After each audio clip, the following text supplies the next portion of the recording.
God judged the Pharaoh in the Exodus story. When we're looking at this story, the plagues of Egypt is not necessarily God versus Pharaoh or Moses versus Pharaoh. It's actually about the gods of Egypt and then Yahweh, the God of Israel. When reading this story of these plagues, it can be hard to understand specifically, but there are a few deep references that will help us to understand this story even better.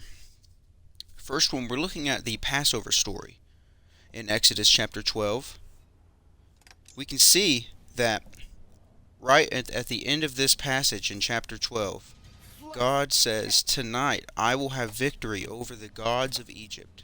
This is Exodus chapter 12, verse 12. However, when we move back to the plague story, it has nothing to do with Pharaoh and Moses, as I mentioned just a minute ago.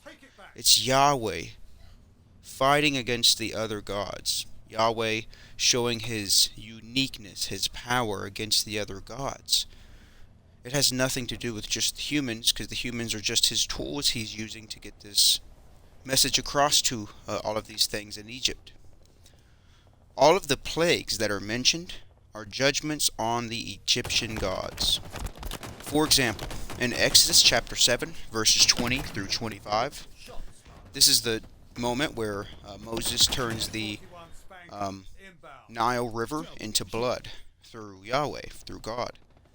Well, you may be asking, well, why does he turn it into blood? Well, it's not like you think. Some would say, well, it's because he's making it to where they can't drink water and this and that. Maybe, but not necessarily. It's even deeper than that. When you look at the deeper insights of Egyptian history, Horus was in charge of that river. Horus was one of their gods. When you look at other non-biblical texts, you can get deeper into this insight. And Pharaoh thought he was Horus incarnate.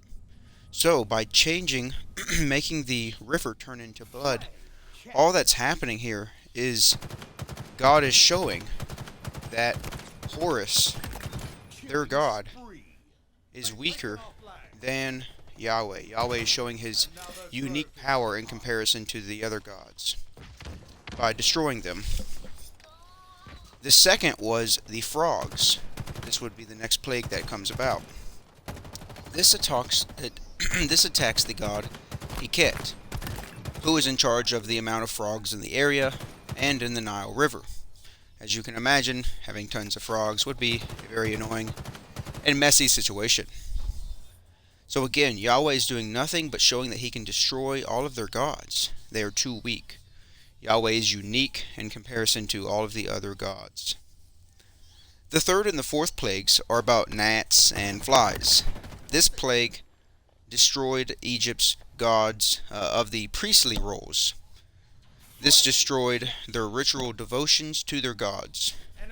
In comparison, think about in, let's say, the book of Leviticus, where there's a ton of things that is mentioned in the text about uncleanness and cleanness. And if a woman were to have some type of menstrual cycle of some sort, or whatever it may be, they are ritually unclean and they have to be separated from the camp for a short amount of time. This is not just unique to Israel and like the book of Leviticus that I'm quoting from, but there's also stuff like this in Egyptian literature also, because they thought likewise. So what happened there is, again, for the Egyptians, it might have been a little different. I don't think it was necessarily just that. I think it was lice. If you had lice or something, you were ritually unclean in Egypt or something like this.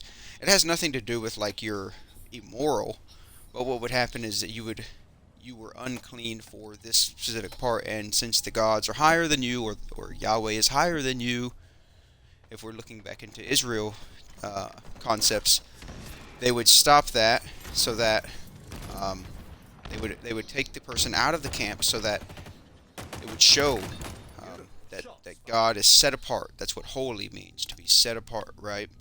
So these are the things that they would, we see in Egypt too. Egypt thinks the exact same thing. So since the priests can't sacrifice to their gods, they have no access to their gods. Think of it in the insights of, like, imagining you're reading the Old Testament and something happened where every single priest of the Levitical priesthood was unable to sacrifice to Yahweh. This would be detrimental because Yahweh lived in their specific temple that they would build. And because of this would come to all kinds of things in the story. It would show that Israel has no access to their God, the God of Israel, Yahweh, right? So this cripples the false worship of the lower gods. Now, what I'm saying may confuse some people because, like, you may be wondering if you're a Christian, you're like, why am I mentioning all of these other gods? Well, it's what the text tells us. But I can go even deeper. I don't think the word shouldn't necessarily be read as gods. The word is Elohim in Hebrew, and the word Elohim in Hebrew literally just means it's a disembodied spirit.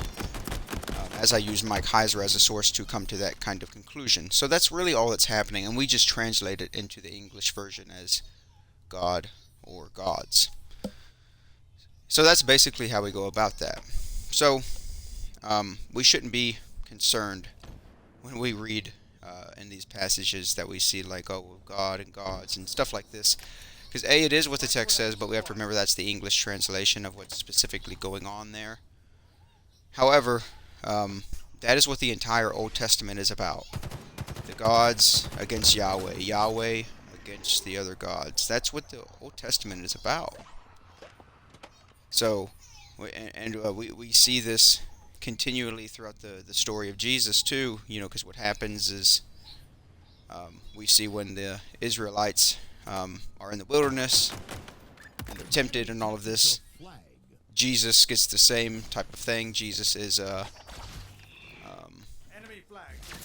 put into the wilderness and tempted, but he does not get tempted into sin, so he defeats that, and then he's able to be the sacrifice for the world at this point. So it's all those specific stories of Jesus are nothing but references to the Exodus and the other stories of the Old Testament. Jesus is fulfilling those stories and showing you the similarities and differences between the two. So that's exactly what's happening in these stories. But that's what the entire Old Testament is attempting to get to you. It's just Yahweh, the most powerful God in comparison to all of the other gods. But I have another video on this if you guys would like to learn deeper about the God and the gods. I go over Genesis 3, Genesis 6, and Genesis 11. I will link that video down below in the description, I should say. So I hope you guys like this video. If you have any questions or comments, let me know, and like and subscribe for more content like this. Thank you.